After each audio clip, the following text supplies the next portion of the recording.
Улица од 100 метри во Куклиш, буквално одсечена од продниот пат. 15-тината возила кои ги имаат жителите од овие куќи не можат да ги користат, оти дупките после секој дожд се огромни. Жителите од оваа улица велат дека сами ангажираат багери, барем пеш да следнуваат. Това беше пред 5 дена. Морах аз да го ангажирам возилото, не е битно колко се плати таму ваму, направи ни го колко да може да одем.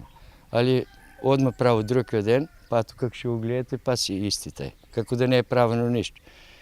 И па да бидем најјаки у свето, не можем да издржам секој втори ден аз да ангажирам возил да го правам пато. Ако може да преземат мерки, добро.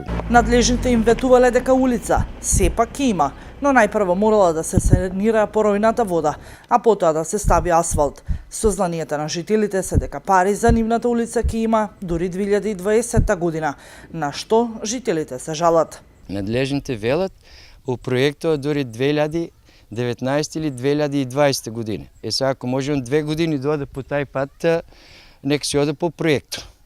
Како се замислили они таму. Ако мислят дека 2 години и може да издржиме така. Ствари не 2 години, 60 години, колко постои, аз не знам за себе от колко, от кога е тази улица поставена. Сигурно от кой е постанало и селото. Друго не знам што да кажем. За мен е жално и грехно. Ако може да снимате таму да види колко по 1 метар има дупки и работи, ако може некој да се качи, изволите. Васе вели дека од името на сите жители од улицата упатува апел до сите надлежни да излезат на терен и да ја увидат состојбата на терен, па сами да одлучат дали ќе можат овие жители безпрекорно да функционираат до 2020 година.